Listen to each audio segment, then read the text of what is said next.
Good morning, everybody, and welcome to the Meta Cafe. Grab your cup of coffee or your tea, sit back and relax, and let's chat a bit about what is happening up in the stars above today. Hold on, totally forgot to silence my phone. I'm just finding out, of course, that one of my grandkids has the flu, and we were all together this weekend at a party. So, poor kid. Poor kid, and hopefully nobody else catches it. And, it's that time of year, I guess we could just say, when the flu is out and about. It's part of our reality. Um, but it doesn't have to be. So let's create healing on the planet, right? Let's see. Good morning, Amy Moore. Great to see you. And I'm sorry I was a little bit late here this morning, but those time changes, do they just like send you guys crazy, wonky, and get your energy all in a twist? Like this morning, I was awake at 5 a.m. And who wants to be awake at 5 a.m.? It's dark, it's cold. So I tried to go back to sleep, and I just laid there and I was thinking about thinking. What else do you think about at 5 a.m., right? And then I just started feeling this surge of energy through me, and I went, okay, you're getting up. So a little bit after 6, finally I get up, and I've just been on the go. I have gotten so much done this morning, and crazy, right? Some days you're just busy, and other days it's just not that way. So if you're just joining me this morning, good morning. I hope you had a wonderful weekend. I know we did. My grandson's football team won their game. They're going to the Super Bowl for youth football. That'll be this coming Saturday. And it was amazing because the refs, of course, they had to play against the refs as well as the team. And I don't know what's going on with the refs in this particular league. They just seem to not like Cedro Woolley's team, and so they make things difficult for the kids. But the kids rose to the occasion. They never stopped believing, and they won. And then, of course, we had a pool party, birthday party for my grandson, who is the one that now has the flu. but we had fun. It was very busy. And I just love the weekends when they're, like this, where we can, come together for common things and enjoy one another's company. So I hope for all of you, you also enjoyed your weekend. Let's take a look at what we have for this week. So I was trying to think this morning of a theme for the week, because the energies themselves, there's a lot of subtlety going on in the field, and some not so subtle energies going on in the field for the whole month of November. But even starting this week, there's a couple of overt things that are in your face that we're going to see up front and personal, or in the collective. And then, there's nothing major that would make you go, oh God, watch out for this. We know that Mercury is retrograde, so that's moving through the background. We know that we have Saturn and Pluto getting ready, inching ever closer to their conjunction, and that planets moving through Aries or Libra or Cancer or Capricorn are going to be triggering more and more of that destruction, reconstruction energy. So some things, like I said, they're kind of subtle. I mean, it's going on in the background. We know it's there, but it's not really, affecting us as individuals, perhaps. But maybe for some of you, it is. And really, that goes to the way that your chart, your human design, as well as your astrology, as well as how your gene keys are playing out for you. And, there are as many different charts out there as there are people, right? So it's going to be hard for me to say definitively, this is how this is going to play out. So what I'm going to be giving you are the general terms, right? The big picture, big signposts along the way. And then I hope for each of you as individuals, if you start to struggle through your week, or you struggle through what's happening out there in the world, that you will reach out to an astrologer, or you'll reach out to someone who does human design. If you want to reach out to me, I would be happy to help you. But if not, reach out to someone else, but reach out. Don't hold all of this in, because there's so much that could be going on from underneath everything up through, as it rises to the surface, and what do you do with it once it manifests? So while I'm going to tell you this looks to be a very good week, there are a few things that we might want to watch out for. One, we start the week, of course, with the moon in Aquarius. And I always like to think of the energy that starts the week really holds sway for the whole of the week. So we have this ideal of ideals, right? What's the ideal? And can we do things in new and fringy or quirky ways? Can we look upside down and see how maybe things would look differently? Can we flip around a problem, tip it up on its head, and see if there is a different way, that a different solution perhaps to some of the problems that we are experiencing in our lives or experiencing in our society or our communities, tribes, etc. So I love it when the moon is in Aquarius because it does give us that access. Now, does that mean it's easy? I guess it depends on how you look at it, right? If you look at it as, I have an opportunity to see things differently, to do things in a new way, to be flexible, then it could be really good. But if you're stuck in a pattern, that pattern may be screeching right to a halt in front of your face for you to take a look at and to deal with, to work through. So yay, yay, yay, right? So we know, let me just give you a reminder of what the moon represents in your chart. The moon represents the moods and emotional energy that you are carrying. It is the representation of your instincts born from millennia of being a human on this planet. Maybe not you personally as a human right in this moment, but humanity as an animal or a creature on this planet. And the soul is also represented here. The soul of you as an individual. It represents the mothering energy, nurturing, instinctual, caretaking energy. And in Aquarius, then that energy takes on a new face, right? It's like it changes a mask or it changes a costume.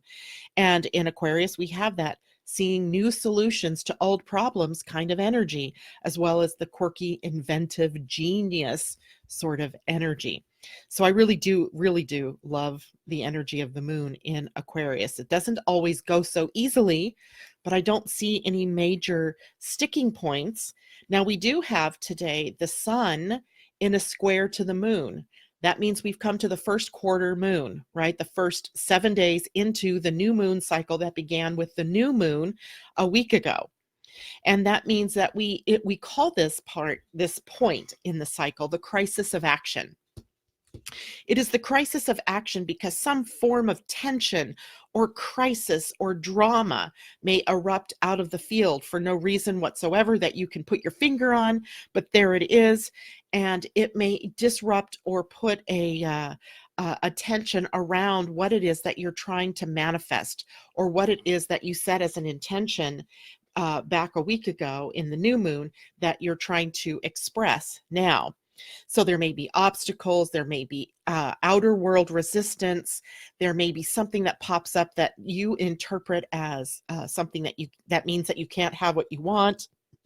It may be that there's a change or a disruption in your plans, your goals, or your ideas. Whatever it is, the sun squaring the moon brings that up so that you can be ready with new ideas, or with being able to see, with the moon in Aquarius, seeing a way around it, seeing a new way to express that energy. So while we have that sun in Scorpio, moon in Aquarius, that is a square, 90-degree, a challenge, it motivates us, right? The squares motivate us to make a change or to do something. In other words, we're trying to break the tension. So to break the tension, we often have to do something. And what is it that you're going to do to break that tension?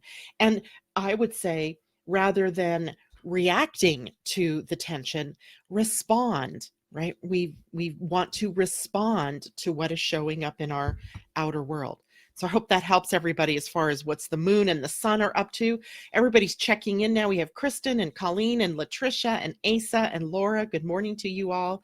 Christine Erickson. And she says, hello, hope you had a nice weekend. We did. Thank you very much. Same to you. Linda, good morning. Debbie Hedden, good morning. And Colleen checks in and says, good morning. So it's great to see everybody there.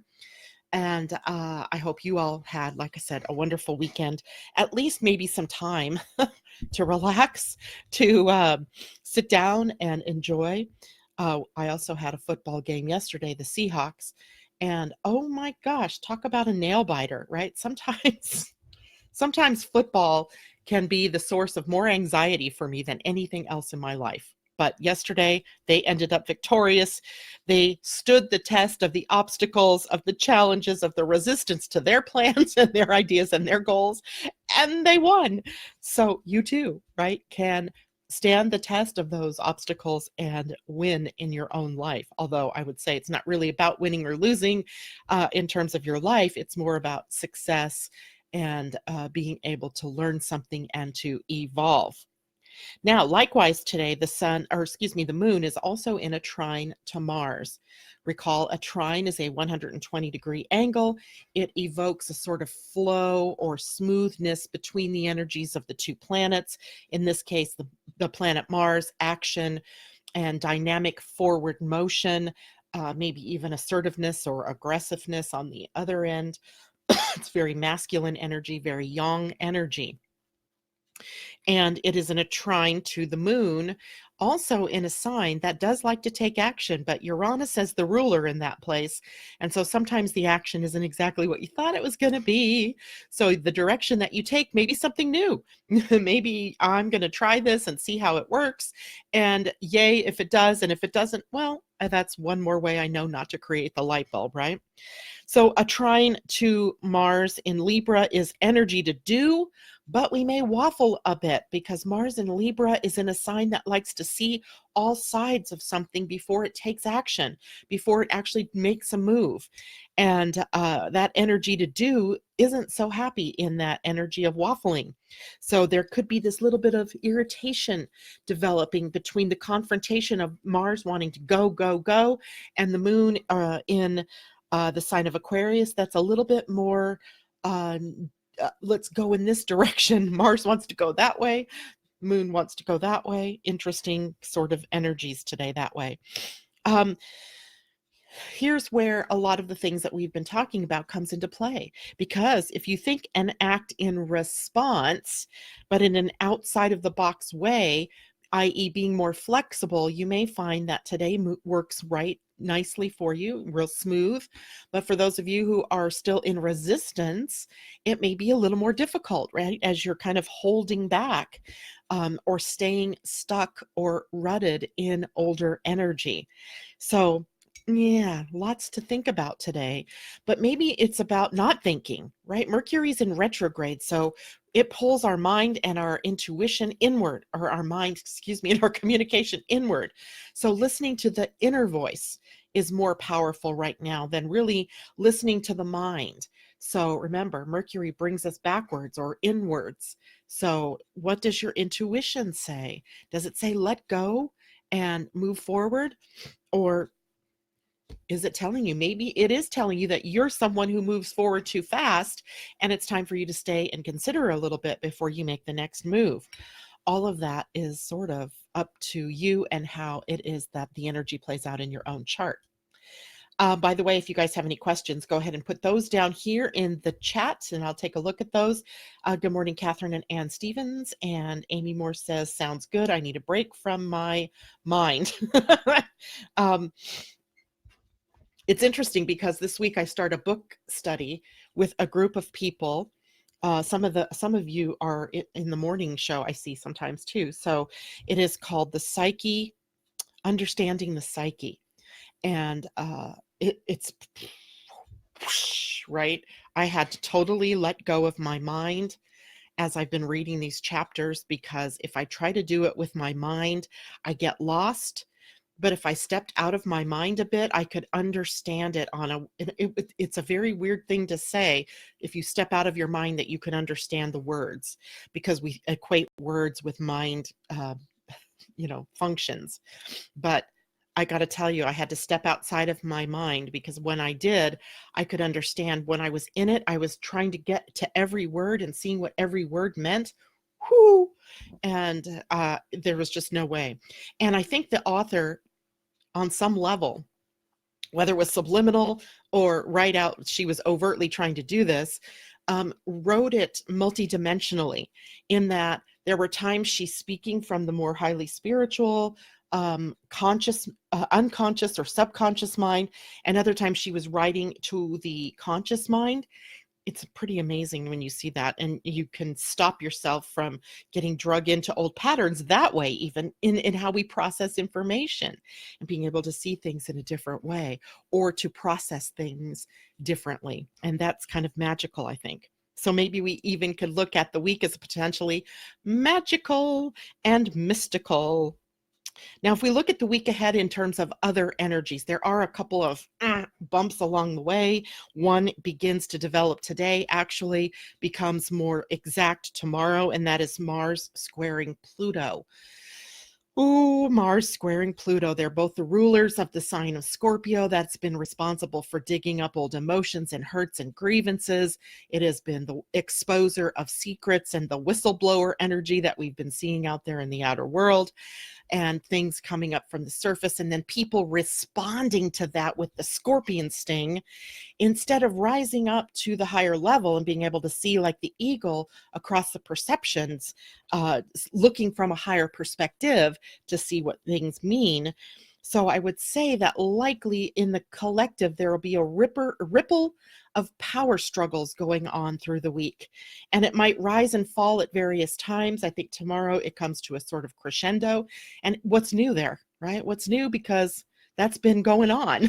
We've been seeing that decay of our governments, the decay of the relationships between along parties, along ideologies, and all of that decay is having to leave in order to be reborn again and regenerated. So we as individuals are the ones responsible for the regeneration part, while the universe is doing its part to let go, help us to let go, or to decay and degenerate the energies that have already been on this planet. Mars squaring Pluto, just another hallmark along the way, a power struggle developing between, in our country, different branches of the government, the political parties here. In whatever countries you're in, I bet you're seeing the same thing, where there's these struggles that are developing, power struggles. It's going to be a little bit louder as we get through the week, but we don't have to devolve into that as individuals. However, some of you as individuals may experience power struggles either as a continuation of one that's already been developing in your own personal life, or something new that may be developing. So again, it's about how you respond to what is showing up in your world, not that you're being triggered. So being aware of that and choosing what you say or what you do, or whether or if you do or say anything, is the most important part. Not that you've been triggered, but how you respond. So remember that in the heat of the moment this week. Venus is also moving in toward a quincunx to the planet Uranus. This affects our relationships, our money, and our values. And a quincunx, remember, is a 150-degree angle, also called an inconjunct. That angle is between signs that have no understanding of one another. There's no common ground. So in order to find common ground, we have to shift, and we have to let go of and surrender some of our old beliefs, or we have to in some way adapt and be a little bit more compromising, not to be compromised, but to compromise in order to get along, to be able to see a little bit better about the other person's point of view or where they're coming from. You're not having to give up anything. It's not about you. And we think that each time we have to move through something like this, that we, especially because this plays out in our relationships, that we're giving up something. But instead, take a look at it as in you're not giving up a part of who you are. You're just changing, you're enabling a little bit of a new vision, right? Of a new way of being, of something different, broadening, if you will, your vision so that you can see with a wider lens. Right? When you see with a wider lens, you can see, wow, maybe their background has them conditioned. Maybe they haven't really done much inner work on themselves. So we can bring empathy and compassion to our interactions. But if we try to stay a hard line, if we try to stay in that energy of friction, then we're doomed sort of to keep repeating these same things over and over again. So I would dare say this week gives us a dose of being able to color outside of the lines, see things in a different way, and elevate our thinking to more of the compassionate, empathic sort of energies rather than, being down in the ugly defensive energies. Let's see. Also looking at the week ahead on the 8th, which is Friday. Wow. So Friday, we have the third of 3 connections between the planet Saturn and in a sextile to Neptune. And that day on Friday actually has so much going on. I'll have to break it down day by day this week as we go on, but suffice it to say that Saturn in a sextile to Neptune has been changing our awareness of who we really are. We think that because we have boundaries here, we have skin and bones and teeth and hair and, this body, that's all we are. We have some kind of notion that there's a soul or that we have something that is animating us from within. But what this particular transit has been bringing us to is that there is no dividing line between the two. You are spirit in a body. You are a body with a spirit. And that the more that we embrace that and make it a foundation of who we are, the more success we will have, especially as we move forward into these more trying months ahead of us. So the third of 3, bringing us to that energy. And then on the 9th, Saturday, this planet Mercury in retrograde sextiles Pluto, maybe smoothing over some of those power struggle energies from earlier in the week, helping us to see the right and perfectness of everything that's been going on. So while I think the week is not such a, up and down sort of week, it's more of a rise and a fall. I don't think it's a bad week at all. I think it's about how you respond to what is showing up, i.e. in the outer world, but also how you're taking that in and using that energy from within. Hope that makes sense for everybody. Let's take a look and see if anybody's got questions. Good morning, K. Don Goodwin. Any thoughts on how void moon tomorrow will impact nationwide elections? Yeah, I do have thoughts about that. First of all, the moon, to speak to what you're talking about, the moon turns void, of course, at 6:37 a.m. my time, so 9:37 a.m. for you all on the East Coast, and is void until 3:05 p.m. West Coast time and 6:05 p.m. for you all on the East Coast. So about a 12-hour time where the moon is void, of course. When the moon is void, of course, what does it do?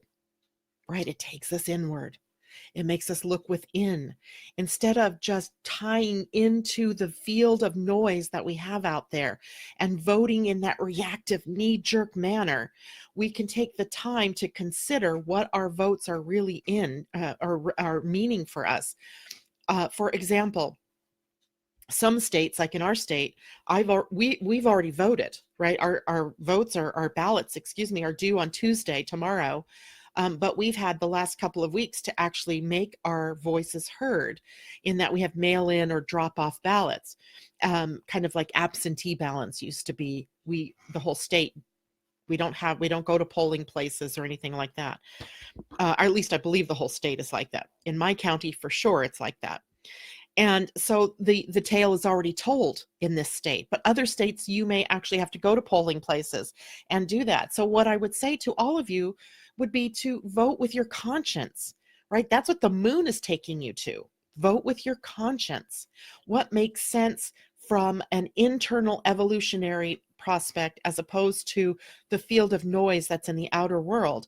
And I think people will be able to see that more closely. They're going to be able to vote with their hearts and with their souls more, and not with just the mind, which has been quite noisy of late, right?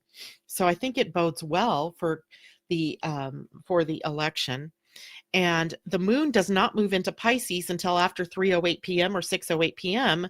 So we still have that unique signature of Aquarius energy for most of the voting times, right? It'll be like maybe the last couple of hours of the voting of the polls being open where it'll be in Pisces. So I would say, for the bulk of the time, people might be looking at things in new and intriguing ways, and that the vote may turn out different than what the expectations are. Much like most of us felt gobsmacked at the end of 2016 when the election went to Trump. um, I think people may feel that way. Some of the expectations that people have around this, this minor election, if you will, they may feel a little bit surprised about how people are voting. And in fact, it may be sort of the harbinger of things to come, right? We have another election 1 year just about from today that will really have some true meaning and teeth in it.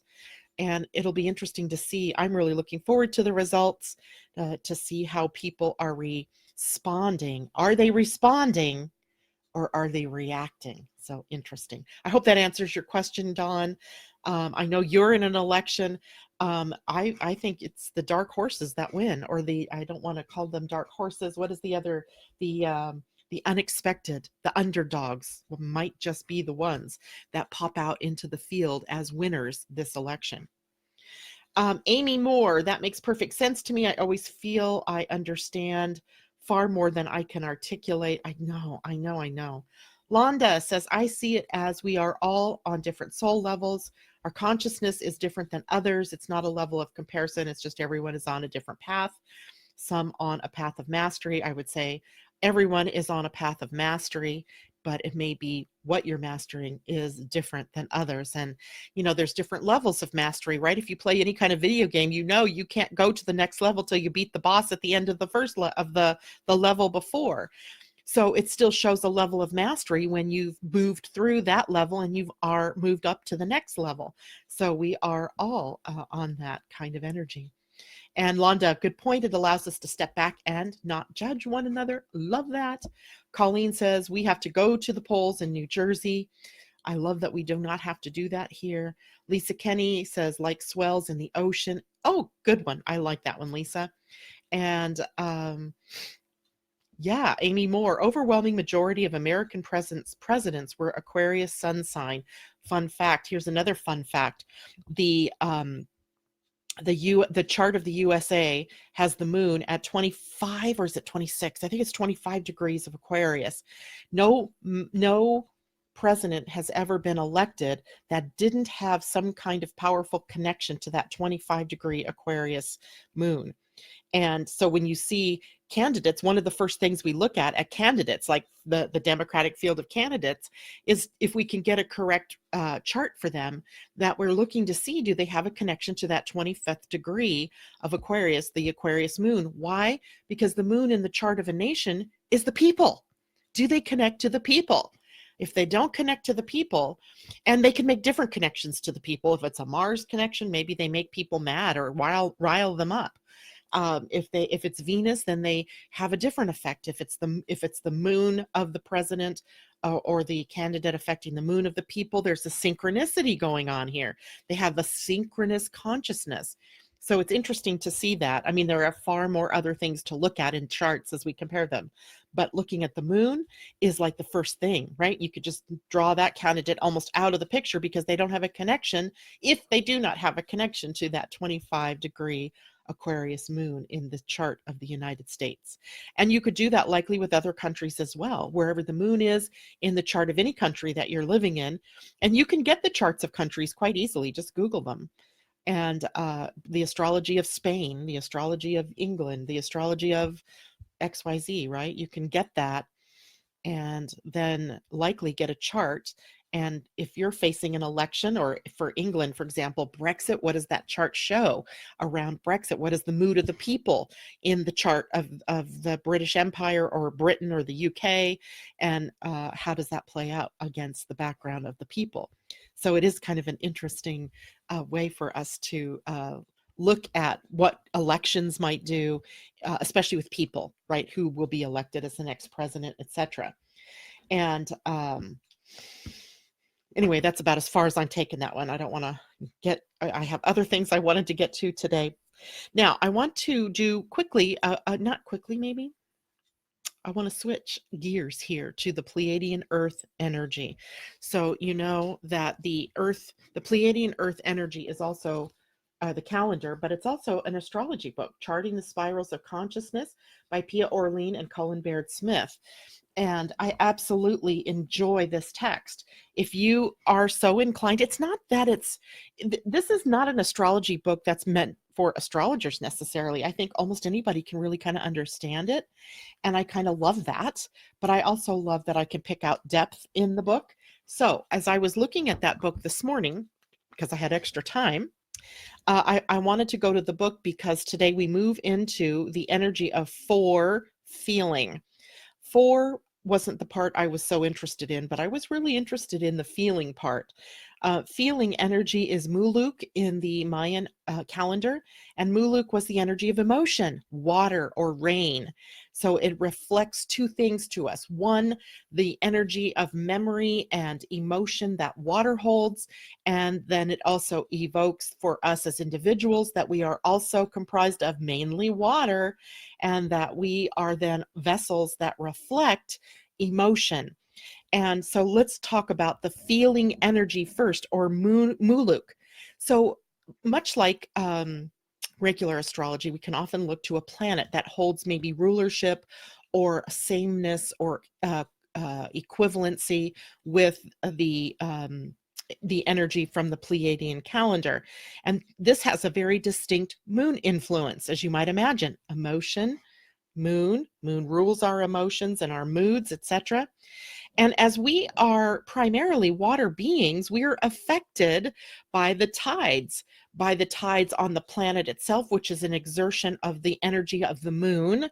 And then more directly, we are also influenced by the actual moon on our own body, and we respond emotionally to the energies or the tides of the moon.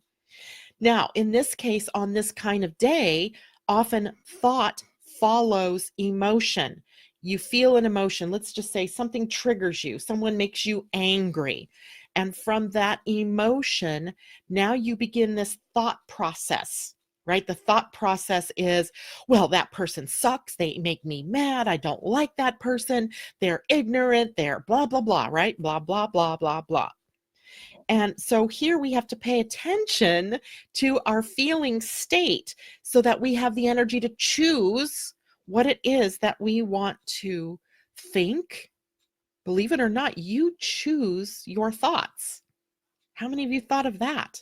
You're choosing in every moment what it is that you're thinking about. Now, some of those thoughts are coming up from the unconscious mind, right? So it might be the unconscious part of you that's doing the thinking. Based on old patterns. Let's call it the subconscious mind, right? That is running a show. But you can also tap into that. And here is our opportunity to really choose what we want to think. If you're triggered by something, let's do it in the opposite. What if something that you win a game like Sunday, Saturday, right? Saturday and Sunday, both extraordinarily emotional days. I was running up and down the line, hugging all of these adults who I don't know from Adam, but it was such an emotional relief that the kids won the game that suddenly it brought us all together, and we were all in this with the kids and all in this as parents and grandparents or family members watching these kids, right? So the emotion took us away, right? The emotion took us away. We weren't really, I'm not sure that we were actually thinking about responding, because if I was thinking, I might not have been going up to people I don't know and hugging them. But we, in that moment, had that emotional reaction. The emotions carried us away. The same thing happens to us individually on any given day, in any given situation. Do you get carried away by the emotion, or do you take the moment to respond? Right? I may have still responded. If I thought about it, I would still have responded that way just because I'm a hugger. But some of the other people who I was hugging may not be huggers, and they may have been going, woo, who is this woman and why is she hugging me? But the idea here is that we have the opportunity to learn from our emotion. We are being affected all the time by the field of emotion. And today, this day, the feeling kind of day gives us an access to that.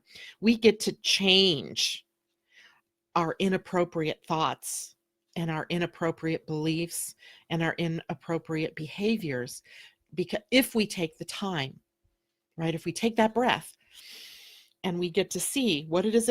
Are we going to consciously respond to something, or is the emotion going to carry us away? Right?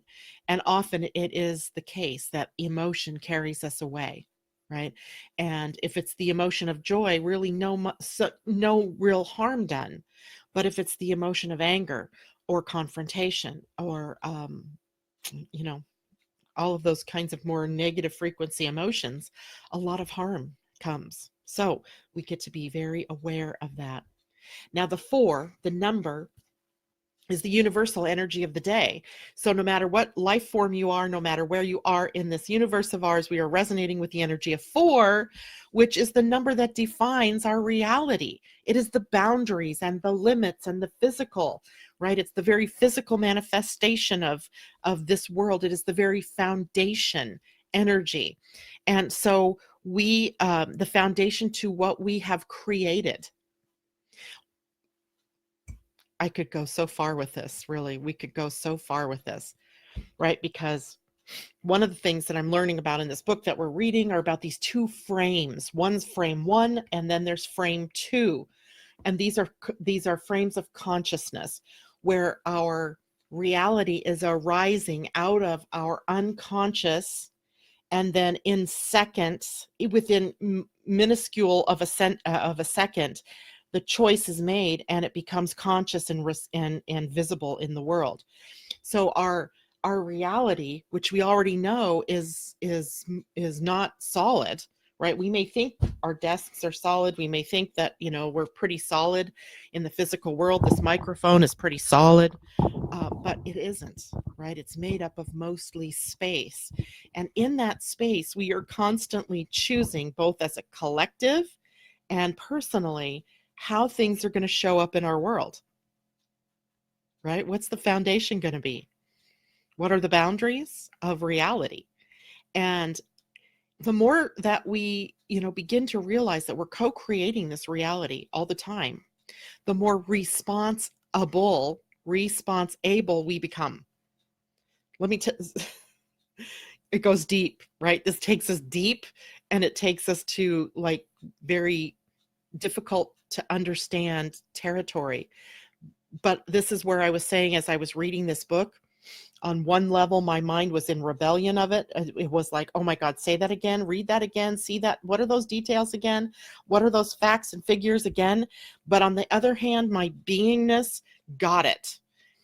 And then that, from my beingness, then trying to put it back into words was a little bit more difficult.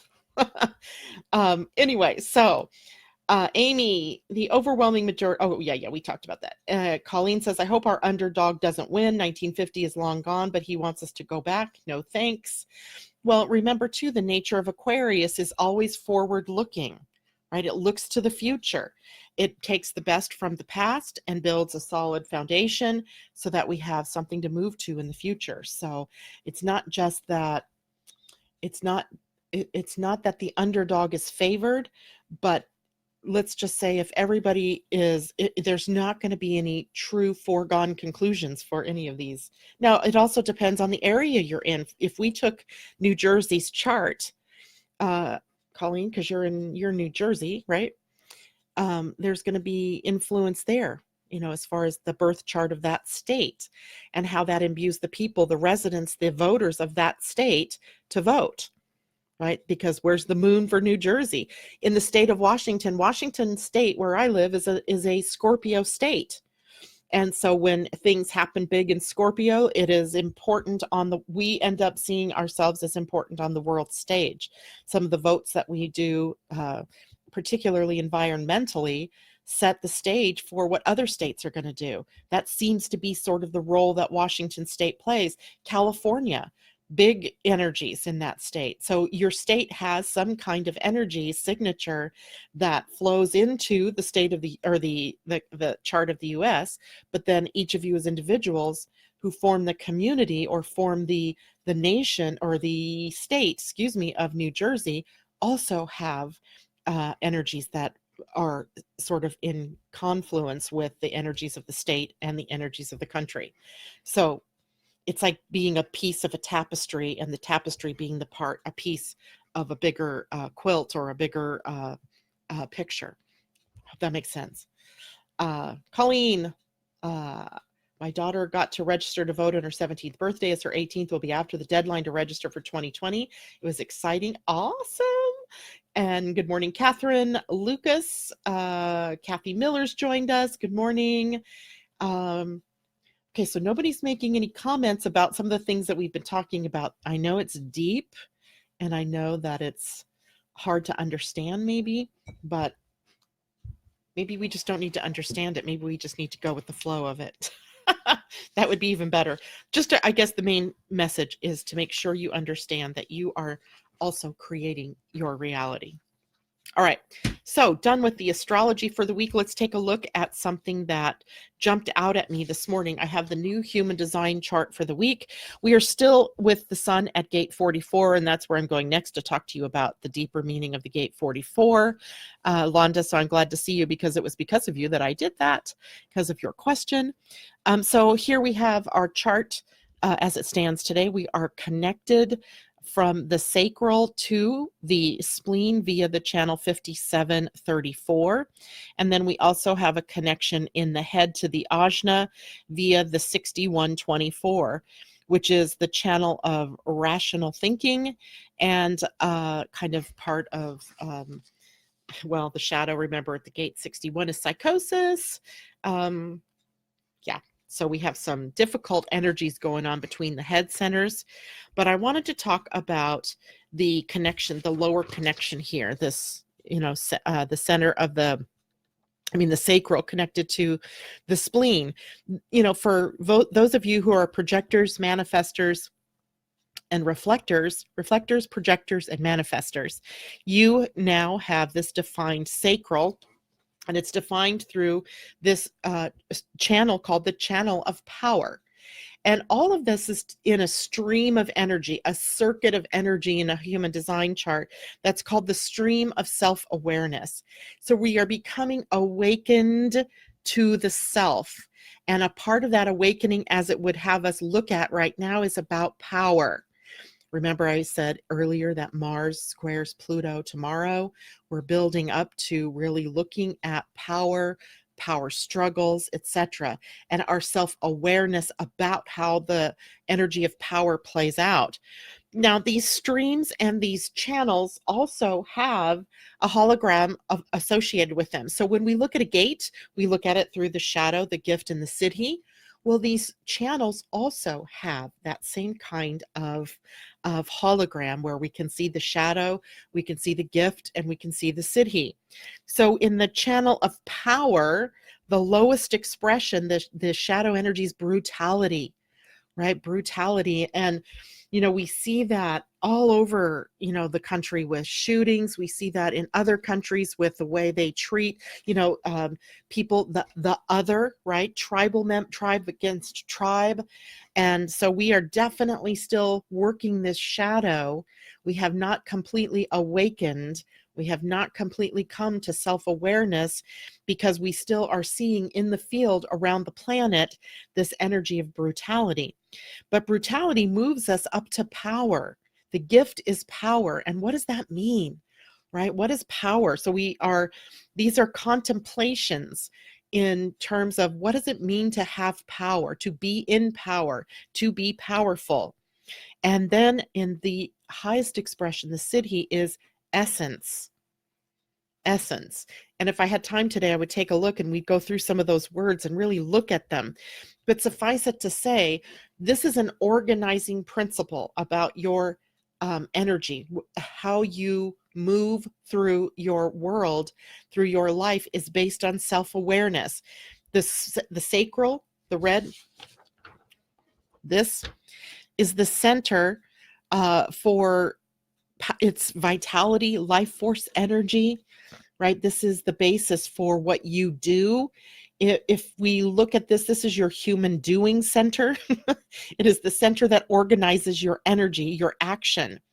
And it is connected up to the center for time, intuition, health, but also, as we've been diving deeper into the spleen for the last several weeks, it is also the field of fear Every one of these gates on this particular center doubles as the potential for the expression of fear and or the expression of paralysis, where we can't take a step forward. We can't move out of an old pattern.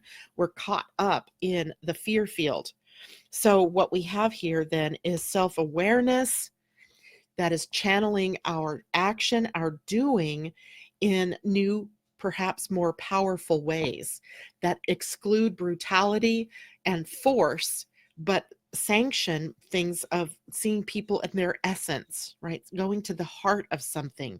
The heart of your power is not in the expression of brutality or force, but in the expression of love. These are things that we are grappling with here in the moment as we look at this particular setup in the chart.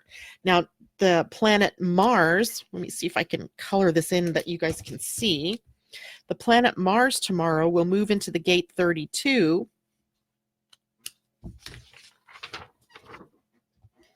Also a fear gate. And here's 32. Mars will move here tomorrow and begin a process of completing this channel of success and failure, transformation. This whole channel is called the channel of transformation. And what it does is it begins in the gate of enlightenment, and or we could say the gate of goals and aspirations or hopes. This begins our hero's journey. And I suggest we begin our hero's journey, or with the next leg of our hero's journey, our quest, in a new way, releasing our attachment to brutality and moving on it into what is it really that we mean by power? What does that mean for us? So we'll have time to consider that. Mars will be here for several days, and we'll take a look at that deeper as we go on through the week. Now, today and tomorrow are the final 2 days that the Sun and Earth will be at the gate 44 and the Earth at the gate 24. So this is the gene key 44. Let me get my little chart out and show you guys where that was, because I forgot to show it to you. Here's 44 right here. Sorry. And it moves over toward the ego center, right? And if it meets up with the gate 26, then this is the channel of integrity. And this particular gate, gate 44, where the sun is sitting, is called the gate of karmic relationships. Interesting, right? When we look at the gates or the gene keys, when we look at gene keys, we see them in a deeper, more holographic, more dimensional way. We don't just see them as flat. We don't see them as just a gate expressing a certain energy. We see them more as a hologram. And all of the gene keys are arranged in codon rings. We bring this up periodically, right? We talk about the codon ring. And this particular gate is part of the codon ring. You guys are going to love this, called the Ring of the Illuminati. Literally the ring of the enlightened ones, right? So I want to read this to you because by the way, you can get these right off of the Gene Key Society pages. Maybe someday I'll show you, we'll do a Zoom someday. I can show you where that is. The Ring of the Illuminati is uniquely coded with the harmonic geometries of our higher evolutions. As this codon awakens throughout the human genome, the higher subtle bodies of humankind will self-organize into potent and coherent formations of awakening beings. This higher social harmony will progressively reveal itself as human beings move beyond the domain of shadow consciousness and realize the harmonic blueprint that underlies all human civilization. Humanity has always sensed the presence of the Illuminati, or chosen ones. We have woven them into our legends, dreams, and even our conspiracy theories. Commonly misunderstood, the Illuminati refers to a higher evolution of celestial beings or ascended masters who are not separate from us, but are our higher nature personified. We now live in the time of the gathering of the Illuminati, a time of unprecedented planetary change where its fields of harmony draws us in and gradually transforms our cellular DNA into its highest mode of functioning. I can almost hear you guys out there thinking about that one. I can almost hear the conspiracy theorists out there screaming, no, no, that can't be true. The Illuminati are bad. I can almost hear it. But remember, we're here to turn things upside down this week. We're turning things upside down. We're turning them up on their head. Now, if we look at the codon ring and we look at the stream of consciousness that the gate 44 puts us in, it is in the stream of cooperation. It puts us in a how are we going to work together kind of energy? How do we organize ourselves? In the gene key, it is the lowest energy in the shadow of interference. It is teamwork in its gift, and it is synarchy in its highest expression. We live right now in what we've created, which is hierarchy, and we resonate to hierarchy at the moment. And the interference that we get from hierarchy puts us in a position of always struggling, right? We're always struggling against the leaders who can grab power and move us away from what is encoded in our DNA, which is democracy, equal voices, right? I'm not talking about democracy as a form of government necessarily, but the idea of equal voices, equality in how we get to be expressed. So this is the stream of cooperation. The channel that would be created here is the transmission channel, right? What are we transmitting? It is the energy of alchemy, where transformation and transmission combine to alchemize change or to create change in the planet. And it begins in what we call human fractal energy. So fractals are repetition of patterns that repeat themselves holographically.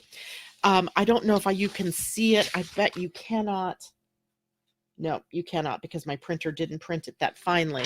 But this background is a repeating fractal. There's a repeating pattern in here, and I know you can't see it, but it's there. Trust me, because I can see it here. And you can certainly see it when you're on the page of repeating patterns, right? And those repeating patterns then also form bigger patterns that repeat. So it's like seeing, have you guys ever heard of the H pattern, where you just draw a bunch of H's?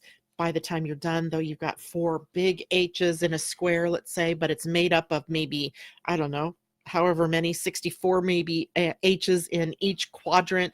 And then if you stand back and you look at it bigger, it's one big H, where the big H and the middle-sized H's and the little H's are all the same. They're just fractals of one another. They contain the same parts, right? So human fractals then are about our relationships, our karmic ties to one another. So the gate 44 shows us what it is that our human fractal is. Have you ever noticed that you tend to draw certain types of people to you? Every person that you meet in your lifetime, in this life, is a part of the fractal pattern of your destiny. There's no mistake that the people that join me here in the morning are here, right? There's no mistake that we're drawn together, because every person that I meet, whether I'm meeting you in person or I'm meeting you on air, or you're meeting other people in your lives in person, or you are there, they might be the friend of a friend that maybe one step removed, but they're a part of the fractal pattern of your destiny, right? So fractal images show repeating holographic lines and patterns. That was the definition I was looking for. Wherever you go in the image or the fractal, it's the same and it's repeated, right? Into infinitely repeated. In the cosmic geometry then of our human relationships, we will always draw relationships to us that teach us exactly what we need to know or to use to evolve our consciousness and our conscious awareness. Let me say that again. You will always draw relationships to you that teach you exactly what you need to know in order to evolve your current awareness. The gate 44 shows us those karmic connections. The meaning is that those people closest to you hold the secret to your destiny. They hold the secret to your power and to your higher life purpose.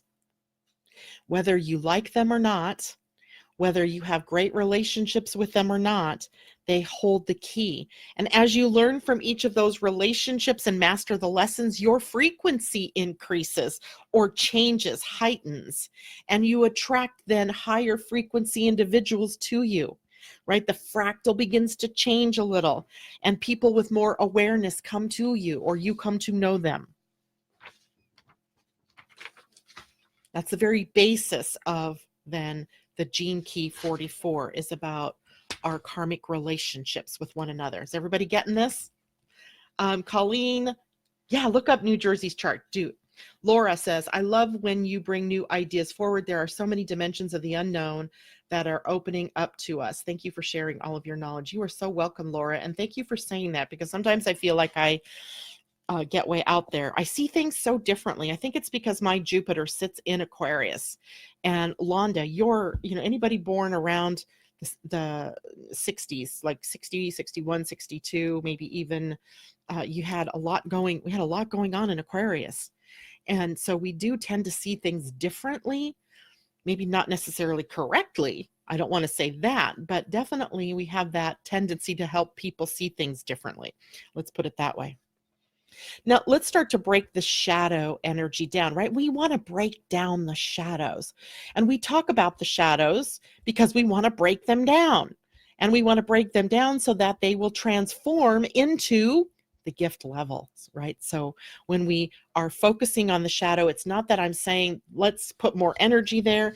It's that let's recognize it so that we can release it to transform or transfigure into a different energy, right? Let's move it.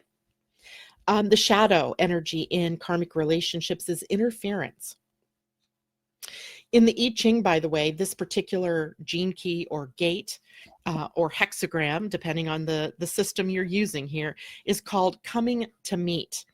It's about how and why and when people meet each other, as well as the results of the group and family dynamics that you're a part of. So here in this particular hexagram, gate, etc. Hold on. I'm talking too much. I got to watch the time. Here we need to look at humans as cells of a larger organism. And it appears through the shadow that there is a master program operating through us. The shadow of interference is like a virus that is operating within the program that throws the collective choreography, that's Richard Rudd's word, by the way, not mine, out of sync. So it is like a virus operating within the program, throwing the collective out of sync. And we see this through dysfunctional families, businesses out there in the world creating imbalances, governments with inappropriate leadership teams, global chaos. When we see that out there, it kind of shows us that interference pattern. But, ... the program isn't wrong. It is not incorrect. That all of that chaos that we're seeing out there in our world around us, the division, the polarization, the he said, she said, all of that chaos is a diagnostic tool, right? Built into the program, a diagnostic tool that seeks out the dysfunction in order to reboot the system, if you will, to use computer language, right? You can't, if we don't find the virus, if we don't highlight it, we don't see it, and we can't change it. We can't fix it. We can't reboot the system. So this, though, is not a top-down process. It begins with the individual, you as an individual, and moves up. I mean, if that doesn't put you on your head, I don't know what will. Because right now, we look at our outer world and we see all this chaos, we see all this division, we see all this stuff going on out there, and we think, I can't make a difference. I can't change that. I can't affect that. But this would seem to suggest that you do. right? That in fact, the dysfunction cannot change via the group, it changes via the individual. And then groups of individuals who come together having changed their own thoughts about this dysfunction and their own response to this dysfunction, then create the group or the tribe changing, then creates the nation changing, then creates the world changing. So interference here ensures that we find the right relationships or the right issues so that we can heal the dysfunction that we personally are a part of, right? Our genetic baggage, our ancestral baggage, our ancestral lineage. It highlights for us the stuff, the interference patterns that were transferred through your DNA, which are really about relationships then being transgenetic and karmic, meaning that we're carrying this lineage, we carry this genetic stuff, and we as the individual, because we are awakening, have the power to change it through our relationships. Our relationships then are designed to clear out the dysfunction because we see it. It's a mirror. We see it in our faces. Right? It's not that, anybody out there that irritates you. Let's say you're having a problem with your spouse, and what you see out there, we talk about mirrors all the time here. You're not just clearing, what's going on between you and that person, but you're clearing your own dysfunction.